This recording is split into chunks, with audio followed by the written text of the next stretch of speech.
Hello guys, welcome to the Gyan Adda guys. ये है present indefinite का थर्ड पार्ट, जिसमें हम negative sentence structure, interronegative sentence structure के बारे में अध्ययन करेंगे।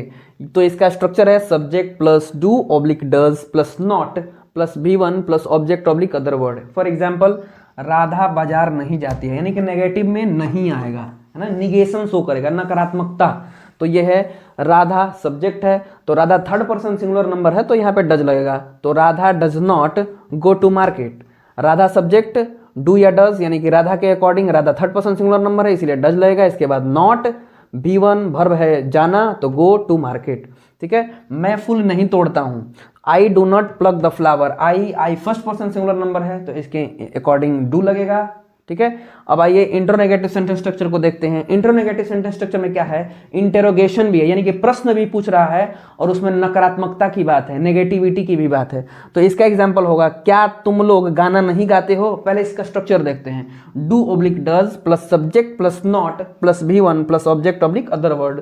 एग्जाम्पल में क्या तुम लोग गाना नहीं गाते हो, यानी कि डू ऑब्लिक डज, सब्जेक्ट क्या है, तुम, यू, यानी कि सेकंड पर्सन है। हमने आपको बताया कि थर्ड पर्सन सिंगुलर नंबर के साथ केवल V5 लगता है, अदर सब के साथ V1 लगता है। तो यहाँ पे do you not sing a song, do you के अकॉर्डिंग डू होगा, इसके बाद सब्जेक्ट यू है, इसके बाद नॉट सिंग अ सॉन्ग। इसका एक और फॉर्मेशन है, अगर हम डू नॉट और डज नॉट को कॉन्ट्रैक्ट करके डोंट या डजंट बनाते हैं, तो इसका स्ट्रक्चर है don't oblique doesn't plus subject plus V1 plus object oblique other word. यानी कि अगर इसका एग्जांपल ले, क्या तुम गाना नहीं गाते हो, तो इसको बोलेंगे don't you sing a song. तो आपको जो अच्छा लगे वो यहाँ पे स्ट्रक्चर यूज कर सकते हैं।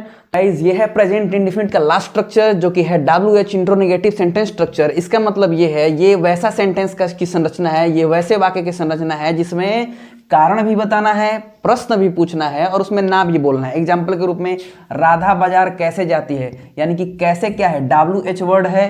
ठीक है, इंटेरो यानी कि प्रश्न पूछ रहा है, यानी कि इसी में प्रश्न छुपा हुआ है, कैसे। ठीक है, इसके बाद नेगेटिव यानी कि नहीं, राधा बाजार कैसे नहीं जाती है। तो इसका स्ट्रक्चर होगा WH word, do oblique does plus subject plus not plus V1 plus object oblique other word. यानी कि एग्जांपल लेते हैं, राधा बाजार कैसे नहीं जाती है, तो WH वर्ड क्या है इसमें, कैसे। कैसे को हम लिखेंगे हाउ। डू डज लगेगा सब्जेक्ट के अकॉर्डिंग, तो सब्जेक्ट है राधा, इसके लिए V5 लगेगा, यानी कि Radha does, how does Radha. इसके बाद not, how does Radha not. इसके बाद जाना है वर्ब, तो how does Radha not go to market. ठीक है, सेकेंड एग्जांपल देखते हैं, रोहन और मोहन कहाँ नहीं जाते हैं।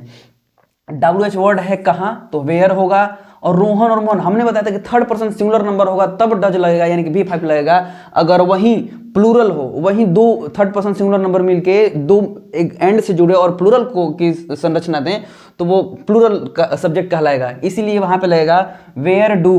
कहाँ है, where do Rohan and Mohan not go. चलिए, इसको अगर डज और डू नॉट को कॉन्ट्रैक्ट करेंगे, एक में इसको मिलाएंगे, तो इसकी संरचना होती है WH plus do oblique does oblique WH plus don't oblique doesn't plus subject plus V1 plus object oblique other word. यानी कि इसी क्वेश्चन को देखते हैं, राधा बाजार कैसे नहीं जाती है, यानी कि हाउ डजंट राधा। अब नॉट, ये नॉट और डज मिल के डजंट हो गया है, तो how doesn't Radha go to market. वहीं सेकंड एग्जांपल है, रोहन और मोहन कहाँ नहीं जाते हैं, यानी कि वेयर और दोनों मिलके प्लूरल बनाते हैं, प्लूरल सब्जेक्ट बनाते हैं, इसीलिए where don't Rohan and Mohan go. तो आपको जो अच्छा लगे इसमें, उसके अकॉर्डिंग आप इसका ट्रांसलेशन बना सकते हैं। तो गाइज, होप करते हैं कि ये प्रेजेंट इंडेफिनिट का पूरा सेशन आपको समझ में आया होगा। अगर समझ में आया होगा तो please don't forget to like, share and subscribe. Thank you so much.